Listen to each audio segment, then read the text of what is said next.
Welcome to Catch a Redditor, the only show in the world dedicating to catching these Redditors dead in the act of being cringe. I am your host, Orion. Joining me today is Micah. What's up, buddy? Hey, thanks so much for dragging me into this. Looking forward to it. Absolutely. I thought, you know what, this guy doesn't do anything with his time. I'll drag him in for yet another hour-long episode of shit, of bullshit. Yeah. Hey, Micah. I know your faith in the human race is already at rock bottom. Do you want to see this? Is this what you need?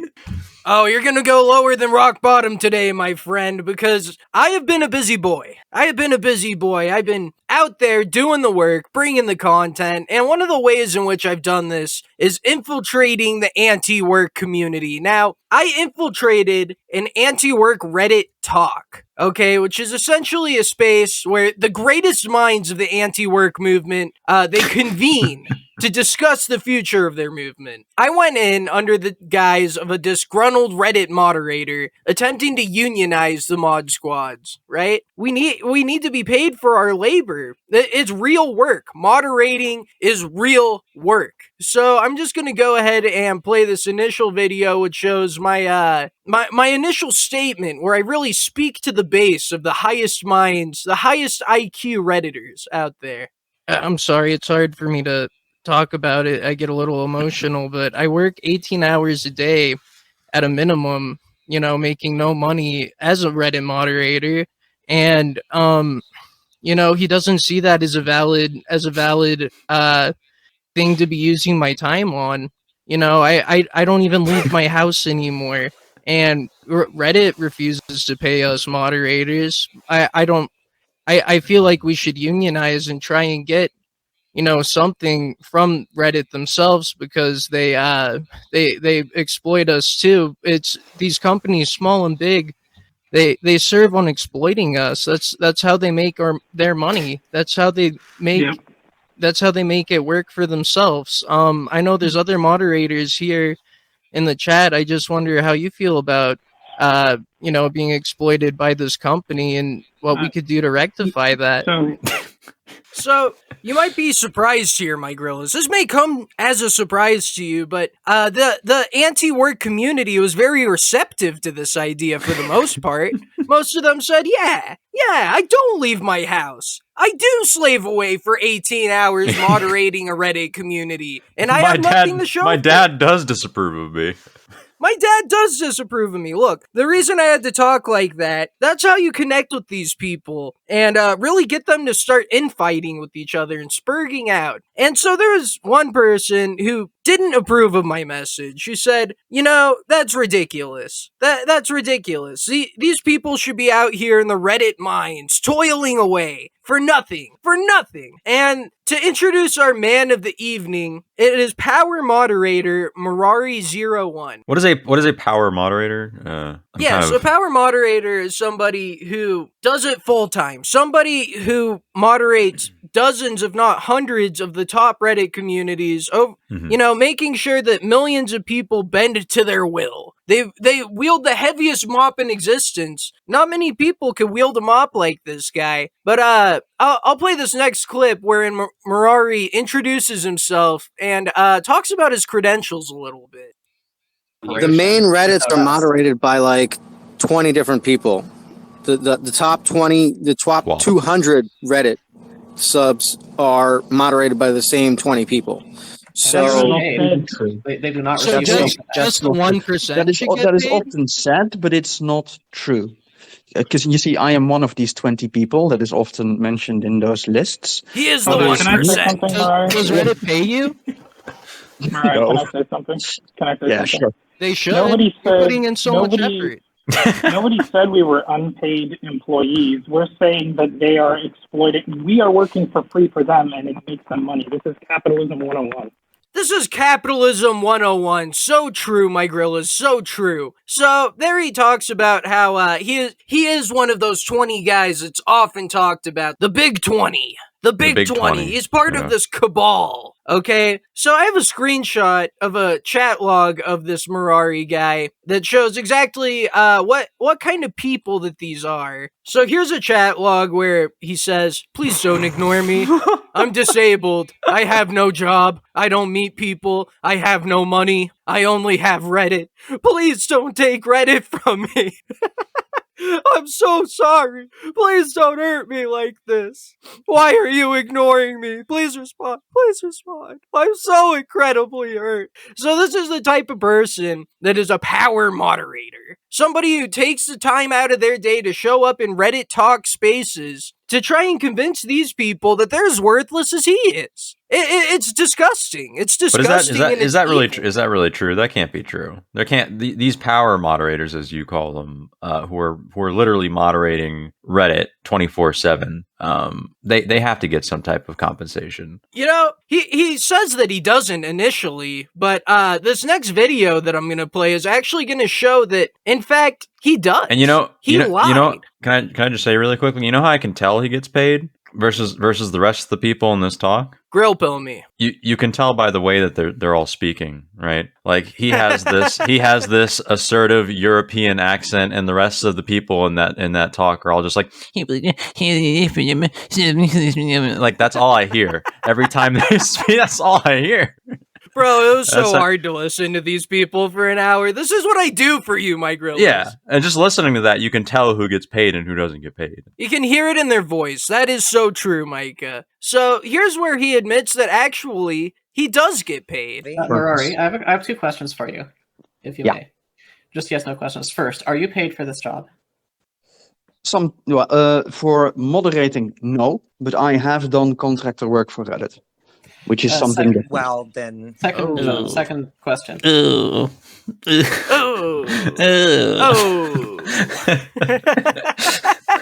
So he has gotten paid by Reddit. He wields large influence over the millions of morons who use the website. And you might ask yourself, okay, so he's not officially paid for moderating. He's like he's like Hunter Biden, He's a consultant. He's consulting here. So what exactly is the contractor work that he signed up for? Let's hear. So you did data scraping for them? Well, I just used Reddit in the way that I normally would because I really know how to use Reddit. You did data scraping for them. I don't Essentially, that's what you did for them. You were paid for it. Can you define data scraping for me? Because I'm not sure that I understand. So he just plays completely stupid. Data scraping? I don't even know what that is. Data scraping? No, nothing like that. Okay, yeah, maybe a little data scraping, but So this guy, he's a power moderator. He spends all of his time on Reddit. He collects users' information, okay, to sell to Reddit.com. I mean, this guy is a paid shill. Yeah, I mean, he's in this talk to quell the revolution, so to speak. Exactly. He went in there to infiltrate, okay, and to try and disparage my good faith argument that all Reddit moderators should be paid for their hard, arduous labor. And he just comes in there to smash it, to say, no, that's ridiculous. He's literally shilling for Reddit Incorporated, his employer. So after being informed of what data scraping is, after he pretends that he has no idea, he goes to bat for Reddit again. He's not like these other companies. Reddit's not like these other companies that abuse user data and Reddit is quirky. Use their users as their form of compensation, how they make their money. No, Reddit's quirky. Reddit's different. Well, but you're completely right about Facebook and about Meta. Reddit isn't exactly like that. Reddit values your privacy. Reddit doesn't want to know certain things about you. Reddit, how do you know that? Because I... Yeah, how do you know that? Because I talk to the people who are responsible for how do you say that? For the... Absolutely stumped. Absolutely destroyed. How do you know that? You ask for a source. You say, source? And what does he do? He disintegrates. He turns into a corn cob and he disintegrates. It would have been really funny if he just bounced, like if he just left the chat right then. He probably should have, because he had no good answer for that at all. He just said, well, because, I talked to the people who own Reddit, and they... Is this guy a moderator on r/Antiwork? I don't know for sure, so I'm just gonna say yes. Yeah, that's not good. Because if he is, he's probably not for long. Probably not for long, though. The anti-work community is full of, I think that they actually have a moderator team of handlers. I think that it's a psyop used to quell the Reddit revolution that they're trying to embark on, right? This next video shows that he won't answer a simple question regarding his federal affiliations. You ever had any affiliation with an intelligence agency? I'm sorry? There's a thing I do want to say. So, all he says to that, I ask him, do you have any affiliation with any federal agency? And he says, I'm sorry? And he won't answer that. And, before long, one of the moderators of Antiwork, his federal handler, steps in. He steps in to squash the movement. So, I don't know who was asking random people if they're part of any intelligence organizations. That's clear trolling. We're not doing any of the quanting crap here. If I see you doing it again, I didn't catch you this time, but if I hear something like that again, I'm going to find you. He's going to get you. I'm not doing this anymore. All right? It's not constructive. So stop it. Don't make Wyland bring the gravity. He will. I didn't mean it as a troll. I just thought, because I heard data scraping, I thought it was a pertinent question. I wasn't trying to troll. I'm sorry. Actually, you know what? We're not doing that. I'm going to go ahead and I apologize. say one thing real quick is that's actually kind of a thoughtful thing to bring up is in terms of security, like people's, like there are moderators out there who maybe they're not getting paid, but maybe there's something going on behind the scenes where they're acting in bad faith. Let's think about this guy an subreddits that are notoriously bad that may not even be around. Were they doing some things behind the scenes to try and create some, some upheaval, some disturbances? Absolutely. And that is the pay. Their disruption is what they feed on. They're trolls. They want to create chaos. And some people thrive on that. They love to eat the popcorn. To just see things go wrong. It's entertaining to them. Yeah, see, so this guy, he's a small brained, he's a smooth brained idiot. I don't think he's a federal handler, because he's like, yeah, that's actually a good question, because there could be people coming into our community just trying to troll, He's so close. He's so close. He's so close, but so far. It's almost like it's standing right next to him. So close to the truth, but he's too smooth-brained to grasp it. Now, back to the guy who was talking about how he's gonna sweep me up. He's gonna step in, sweep it up. We're not gonna talk about feds here and our anti-government movement, because that's ridiculous. That's a ridiculous thing that you could even say. Am I to believe that a black guy is a Reddit moderator? Am I to believe that he's not a federal plant? That a black man of his own volition said, oh yeah, you know what I'm gonna do? I'm gonna go to Reddit and be a moderator. I don't think so, Mike Grillas. That does not check out to me. Me either. No, not buying it. It doesn't make sense. No, siree. I am not buying that. So that's what I got on the anti-work thing. The full thing is uploaded to our channel as well. It's just, I wanted to pick out some highlights. Yeah, for any intellectuals who want to go through that slog, because it was rough. It's rough to listen to other people except me talk most of the time for an hour. And if you want to hear this for an hour, you can go check that out. It's in the link, and the link is in the description. There really does have to be something genetically hard-coded in these people that makes them act like this. I don't know what it is. They're dysgenic freaks. It's strange. It's mind-boggling, and all I can do is go into the fields myself as a journalist and expose it for what it is. So those are some of the highlights from the anti-work Reddit talk that I infiltrated. And with that, I'd like to move on to good old Scammin' Joe. Good old Scammin' Joe, everyone. The man we love to hate. Joe has released his long-awaited manifesto to clap back against our interview. Now, this thing is so long. We've got this guy so fucked up. It's so long that it has a table of contents.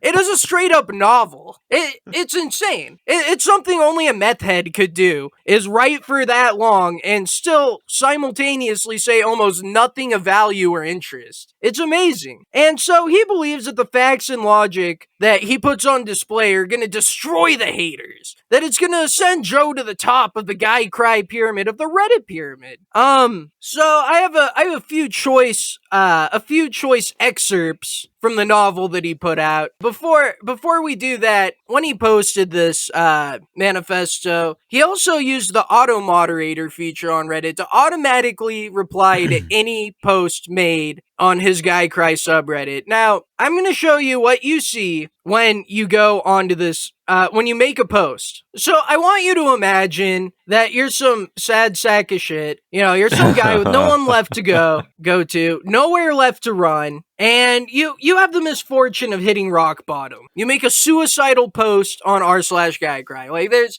nowhere to go but up from here. And you immediately get a response. And instead of a number for like a suicide hotline or some comforting words telling you not to do it, it's this maniac trying to get you to read his novel on why he didn't do nothing. Auto moderator says, "Hello, this is Joe, r/GuyCry's founder. Your post is still up, but because you posted here, bad people are going to send you an unsolicited message trying to discredit me as this loving movement's leader. Please check out the wiki to learn about me first. When you are satisfied that I am who I say I am, please report whoever sends you that message. If and when it comes in." Now, this is the future that Joe envisions. Yeah, very presumptuous. We're not Redditors. Joe. We're not Redditors. We don't have this kind of time.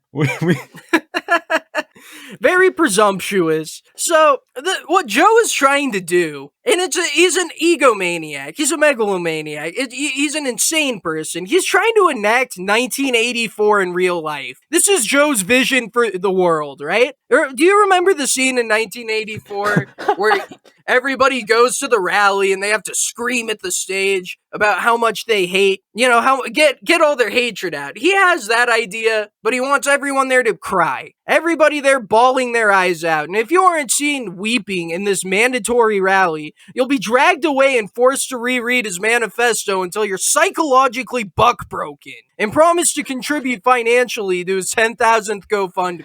That's the world that Joe was trying to create. I just got to that. I was just thinking about how you said, imagine you posted like your suicide note on here, and then getting down to the. Other than that, thank you for participating. Like imagine you're at rock bottom. You're at the lowest point in your life to where the only thing you can do to try and scrape yourself out of it is going to this shitty subreddit about men crying. And that's what you get in response. It's insane. And so after getting some backlash for that, he took it down, but he kept his manifesto up. I have a couple of choice excerpts from the manifesto to go over here today. He says, "I have been bullied my whole life because of my 7 disabilities. I have BPD, anxiety, dysthymia, PTSD, hypersomnia, ADHD, and mental retardation." Yes, what? I was a drug addict for... I think he mistyped retardation. Oh, okay. Mental retardation. Yeah, I know, I see it regardless. Yes, I was a drug addict for many, many years. 24 years, actually. And because of that, I often put myself in bad situations. I was never a bad person. Yeah, he's never a bad person. No, he's just in bad situations for 24 years being a meth addict. But as Mark Marrow says, if you show me your friends, I'll show you your future. Here's a very quick breakdown of the suffering I've experienced. Hold on, my gorillas. If anybody comes up to you at any point in time and says, here's a very quick breakdown of the suffering I have experienced in my life, just run away. Just go. Do not let them continue. But anyways, continue. Yeah, these are all of my disabilities. He has more disabilities than the most ardent Tumblrina. He's collecting them like Pokemon cards. It's crazy.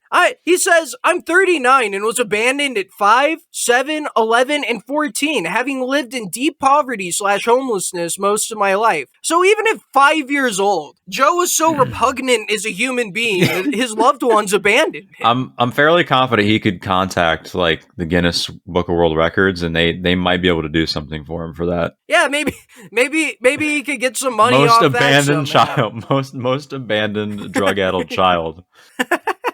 He says, I was a drug addict for 23 years, finally recently completely sober. Yeah, okay. I've been to prison twice and jail 28 times for reactive crimes due to my drug abuse. I have not been in serious trouble in 5 years. So he's been to prison twice, jail 28 times for reactive crimes. They weren't proactive. He had to do them. No, remind They you weren't that his fault. Right, reactive crimes are crimes basically where you have no choice but to commit them. It's not a choice. Those are very real crimes, but they're not a choice. Somehow he has no autonomy, no ability to make his own choices. Everything is bad things happening to him, and him making decisions that aren't his fault. It's kind of fucked up of society to have laws, when these reactive crimes exist, and people go to jail for things that they have to do. Look, it's kind of fucked up. He's been to jail 30 times. None of them were his fault, and they should all be stricken from the record because Joe didn't do nothing. Joe didn't do nothing. He says, I was raped in prison. 2 guys tried to murder me in 2020. Again, no fault of his own. We'll actually get into that later, as well as my dad actually said he wished he could be there the next time somebody tries to kill me because he wants to see it. He wants to see his disabled son murdered. And can anyone blame his dad? Can anyone blame his dad when he's such an abject failure? Imagine your genetic legacy being that of Joe Truax, fucking moderator of the Guy Cry movement. Yeah, I would kill myself. He says, I have been in 70 fights. I have had 70 jobs. Is there anybody who's been in 70 fights? Wait. Sure. Coincidence? Yeah. I feel like he might be rounding there, Right. But is there anybody who's been in 70 fights that never didn't do nothing? That never once deserved a cop an ass beating? I don't think so. He is divorced and had 3 stepdaughters. Me too. When I was 17, I was in the army and other than honorably discharged 15 days before the attack on 9/11. How is that Coincidence? traumatic? He avoided going to war. Coincidence? I think he's not being super honest here. They discharged him before 9/11 and all of a sudden 15 days later the towers fall? Am I to believe that this is a coincidence, my gorillas? I don't think so.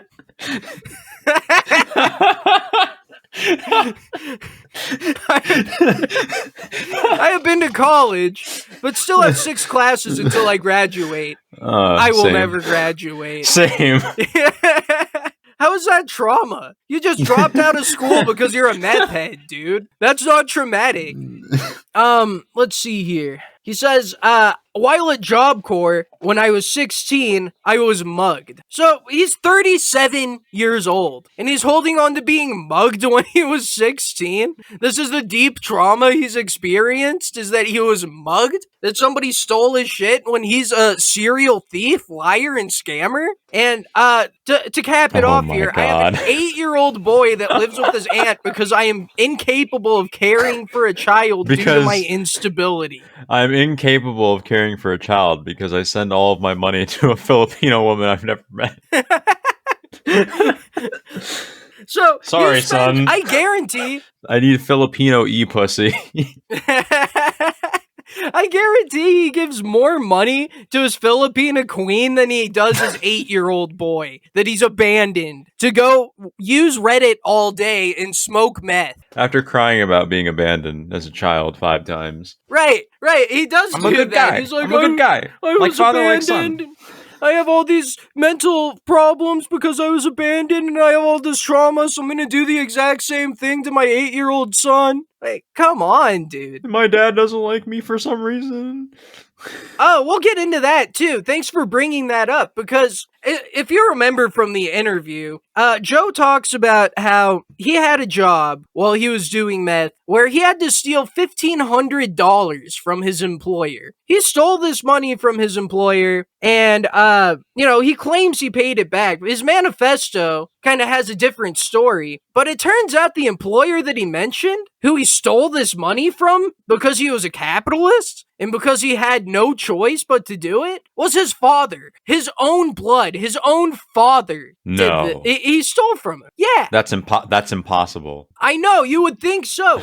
What kind of low-life piece of shit scumbag would rob their own family? Their own flesh and blood. But this next quote from his manifesto, it details while he was on meth, he wanted to start a business selling dog houses. And he wanted some more money from his dad to kickstart this operation. Once again, asking for money for another scheme that's going to go nowhere in 2 weeks. And to start it off, you know what my dad said? He said, Joe, I don't think I'm going to help you with this. I think you should get a job. And I looked at him and told him, I'm 37 years old. If a job was in my future, I would have already had a job for a long time now. But I've had 70 of them. Why can you not accept that I can't work for anybody else? That my disabilities will never allow me to keep a job. He made me cry. So I went out and got high. Remember, he said that he dipped out because he was getting sober and he had to. He was never going to get sober. In the interview. He did.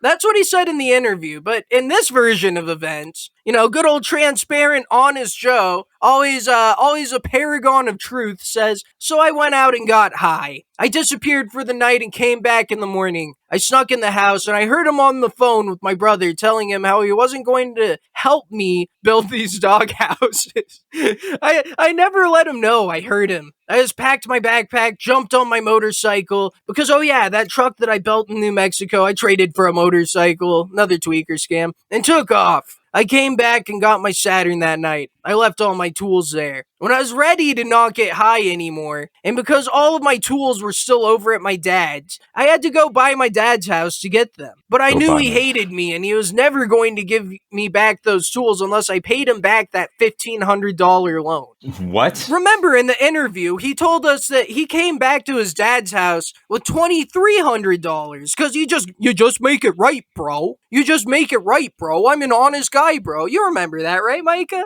Yeah, of course. Yeah. So this is what actually transpired. So I decided to call the sheriff's department and I planned a ruse with them. So he's trying to scam the police now. Like, he literally cannot stop scamming. He's trying to use the police as a vehicle for his next scam. I was under the assumption that if my dad pointed out my stuff, that the police would be forced to give it to me. I was trying to do a workaround on the civic process of running a civil suit against him. Process? So this is his big brain meth addict idea, is that he's gonna call the police, clearly be tweaked the fuck out, and be like, hey, he has my tools, and if I get him to admit that they're my tools, then the police have to give them back, and I'll come out with it, then I don't have to sue him, which I would lose because I clearly owe him $1,500 that I'm never gonna pay back. That was his big brain scheme, and it all fell apart. But the officer wasn't having any of that. He still said, let's go and try and see if we can get your stuff back, and so we did. So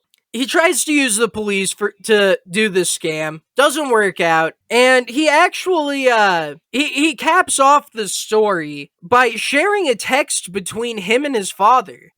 Sharing a text between him and his father where his father is at the end of his rope. He can't deal with this guy anymore. He's trying to help him out. He's trying to get him clean, give him honest work, trying to help set his son's life in order. But his son is trying to scam him using the police to steal back his tools without ever paying the money that he owes him. So here's the text message from his dad. He says, all I can say, and this is from my heart, I hope the next attempted murder on your ass from those guys you fucked over in Indy succeed. So he fucked over some other people. They tried to kill him. I wish they had. I will miss being there to see it. You are not my blood. You are a very evil person. I can only hope that you die the most horrible death, you piece of fucking shit. You are the worst form of a human being. So go do your meth. It's worth $1,500 that your scum ass is out of my life for good. The sheriff's seen right through you. He knew what a piece of shit you are, but you played the system. You fucks didn't even get a fist bump. I got 3. One thing about you is I underestimated. You're a fuck, but you felons know how to play the system. You're a felon. You're fucked for life. Eat shit and bark at the moon, motherfucker. Next time I see you, you will be... Okay, this is one of the funniest lines I've read in my life. The next time I see you will be when they drop your ass in a septic tank and I take a shit on you.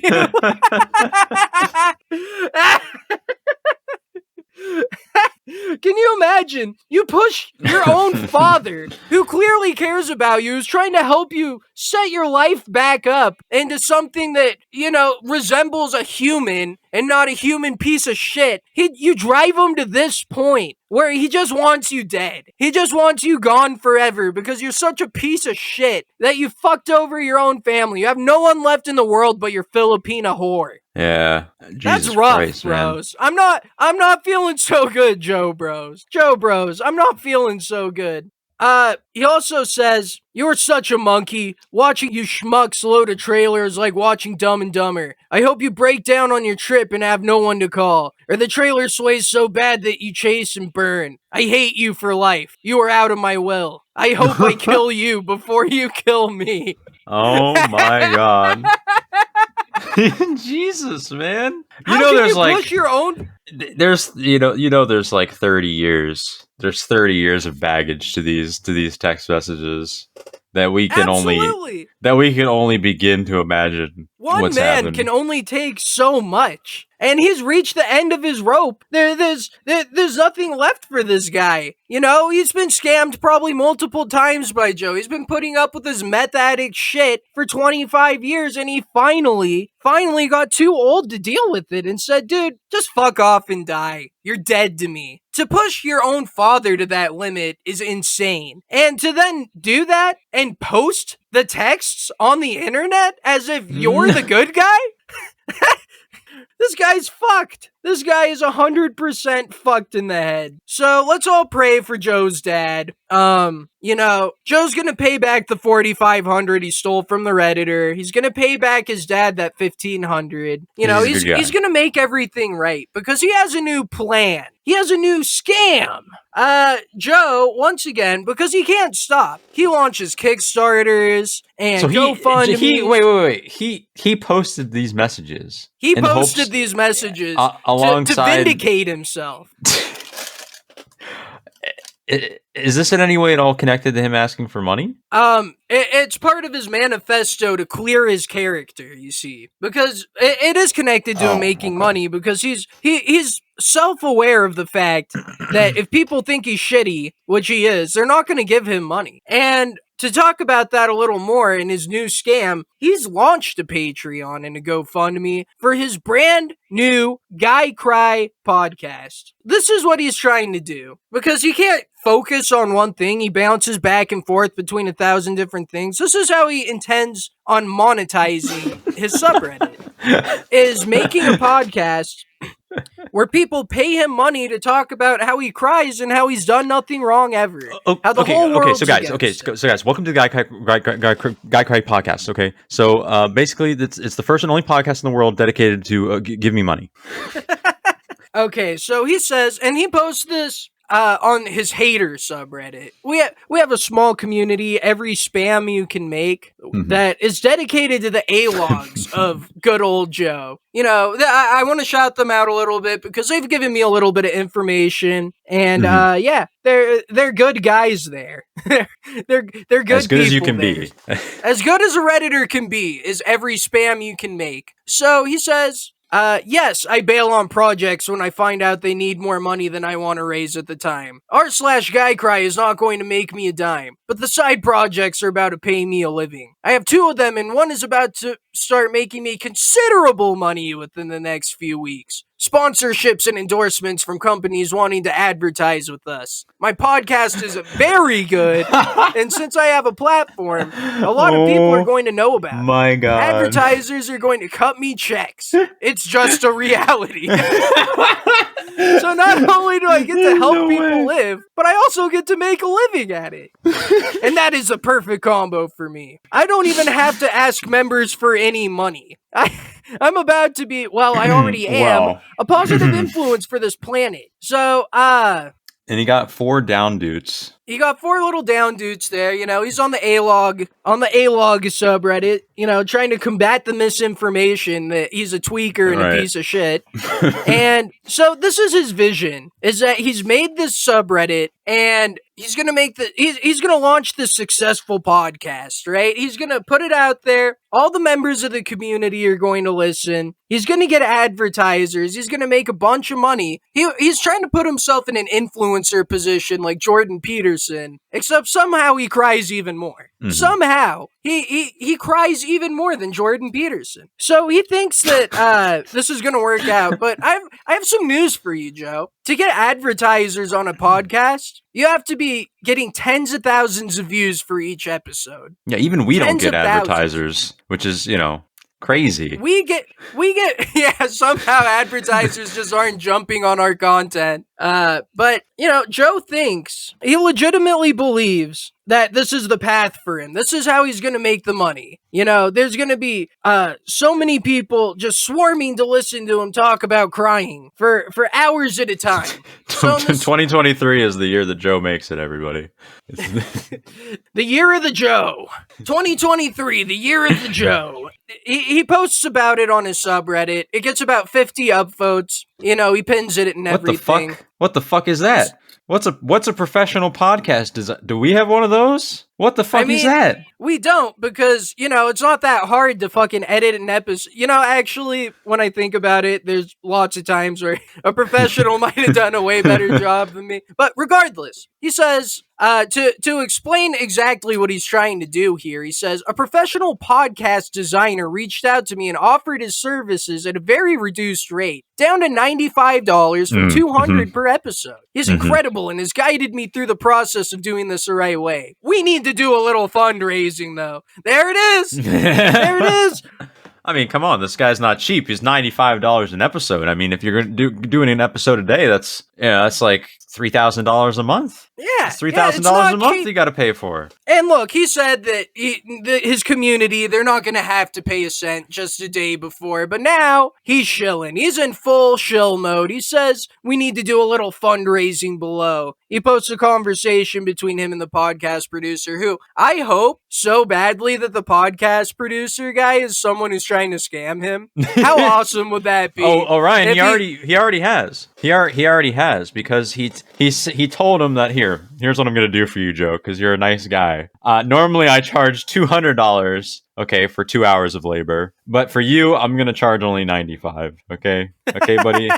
Just for you. He's already scamming him before he's gotten any money. Yeah, he's already sweet talked him into, you know, a reduced rate. Just because I like you so much, Joe. Just because you're such an awesome, you ever been to Kohl's, Joe? Guy. Have you ever been to Kohl's? Okay, that shit that's on sale. Okay, it's not actually on sale, Joe. It's you're paying retail. Okay. So he goes on to say, guys, you all know how much time I've spent growing the subreddit into the amazing community that we have, dedicating all of my time instead of spending it with my child who I abandoned, unpaid, and it's only going to get better here. But if this podcast succeeds, then I can start getting sponsorships, endorsements, and advertising in the podcast itself. And that will allow me to both extend our movement's reach and allow me to live and never pay back anybody who I stole money from.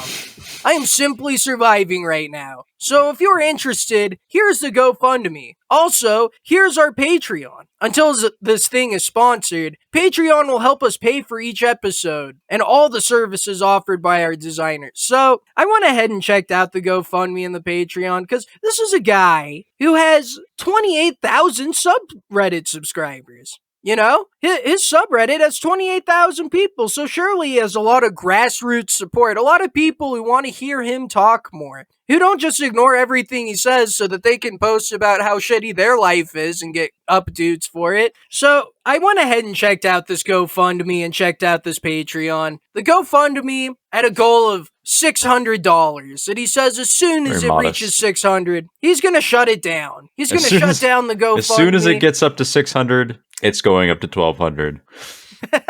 Yeah, he's gonna catfools it, but that's what he's claiming. He just needs 600 right now, bros. I just need 600, please. And yeah, it's currently at $0. $0. Nobody's giving money to him. Nobody believes in him because he's so clearly exposed himself as a freak. He's a freak. He's a mentally ill, deranged loser. And his Patreon actually, it's a little more successful. He has one guy giving him $5 right now. Okay. And for that $5, you get absolutely nothing. It just says goes to support the show. No bonus episodes, no extra content, not even a role in the Discord that says I was stupid enough to give Joe $5. Nothing. You get absolutely zero for it. So this is where he's at right now. He thinks that this podcast is going to take off. It's going to soar him to the top, but I think he's mistaken. I don't think it's going to go anywhere. I think that the guy who's pulling the scam on him to produce his podcast for $100 or whatever, he's about to dip out because he sees, oh, this dude's broke and nobody's going to give him money. Yeah, all of his money has gone to his Filipina queen. I'm not in line for this. I'm not in line for this. She needed new shoes. Yeah. First so he is has the Filipino. nothing for me to Yeah, take. because he realizes where he's at in the pecking order as far as, the payments go. First is the Filipina queen, right? Second is the meth dealer. Okay. Third is possibly his son on his birthday once a year. And then finally would be him, the podcast editor. And nobody has time for that. I gotta disagree with you there, Micah, because in the interview he clearly said that he doesn't pay money for meth because he has contacts all over the country that he can suck their wieners to get the meth. Right. Or offer his pussy to. Yes. Furthermore, the idea that he'd give even $1 to his abandoned, neglected son, I don't think so. I think he's more likely to give me money than his abandoned, neglected, poor 8-year-old son. Oh God! You know what I just thought of? It's like he's probably that kid's probably still like got a relationship with the grandpa, like Joe's dad. So like, can you imagine like the conversation that his dad has to have with his son at some point? Just explain to him all this chicanery that's been going on. I wanna offer to Joe's father. If you happen upon this, you can just show the child the clips that I've gotten together. That way you don't have to go through the emotional labor of explaining how much of a disappointing fuck up meth addict your son is. You can just put on the YouTube video because look, kids love watching YouTube. It's what people do instead of parenting now is just throw on YouTube. And so you can just do that. You have my express verbal permission to do so. This is a kid-friendly show. This is a kid-friendly show. If you need to grill pill your grandson on what a disappointing fuck up his absent father is, then by all means, check out To Catch a Redditor. Now, my Grillas, that is what I've got for you this week on this edition of To Catch a Redditor. It's been quite a bit. It's been quite a bit, but you know what? I do it because I love fucking with this stupid meth head. Because it's so funny to me that this guy keeps going around making things worse for himself. What will his next scam be? What will his next idea be that he can't execute, that fails, that goes into the trash? Will he make another $5 off another sucker? This is how he lives. It's sad. It's sad to see a man reduced to this, to a Dark Souls hollow that no longer has any form of cognition, any form of humanity left within. That's what we're dealing with here, and we'll be here to cover it all the way. So thank you for listening. If you or a loved one has any contact with a Redditor and feels that they may be at risk, feel free to contact us at Catch a Redditor. Absolutely. Absolutely do that. And if you have any ideas for Redditors, Reddit communities, other things that you'd like to see us cover on the show, go ahead and drop it in the comments and I'll check it out. And yeah, with that, thank you for listening. Peace out, my Grillos.